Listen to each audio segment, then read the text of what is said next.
பிஸ்மில்லாஹிர் ரஹ்மானிர் ரஹீம். அன்பானவர்களே, இன்று அனுதினமும் நாம் எத்தனையோ பிரச்சனைகளை சந்திக்கிறோம்.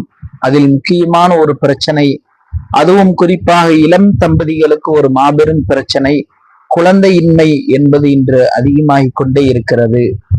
அதற்கு இஸ்லாம் அழகான வழிமுறைகளை, அழகான தீர்வுகளை சொல்லித் தருகிறது. வரலாறுகளில் நாம் காண்கிறோம். ஹசரத் ஹசன் ரலியல்லாஹு அன்ஹு அவர்கள் ஒரு தடவை ஹசரத் முஆவியா ரலியல்லாஹு அன்ஹு அவர்களிடம் செல்கிறார்கள்.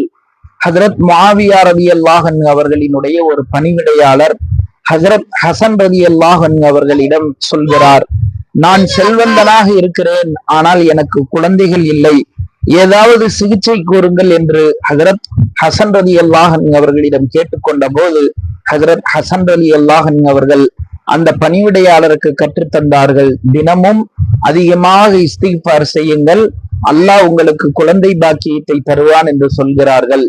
வரலாறுகளில் எழுதப்படுகிறது, அந்த பணிவிடையாளர் தினமும் 700 தடவை தொடர்ந்து இஸ்திக்பார் செய்து வந்தார். அல்லாஹு தாலா அவர் செய்த அந்த இஸ்திக்பாரின் காரணமாக அவருக்கு ஒரு குழந்தை அல்ல 10 குழந்தைகளை தந்தான் என்று நாம் காண்கிறோம். எனவே நாமும் அதிகமாக இஸ்திக்பார் செய்வோம். நம்முடைய பிரச்சனைகளுக்கு உண்டான தீர்வை அல்லாஹுவிடம் அந்த இஸ்திக்பாரின் மூலமாக பெற்றுக்கொள்வோம். வல்ல அல்லாஹு சுப்ஹானஹு வ தஆலா முழு உலகத்தில் எல்லோருக்கும் குழந்தை பாக்கியத்தை நசீபாக்குவானாக. ஆமீன்.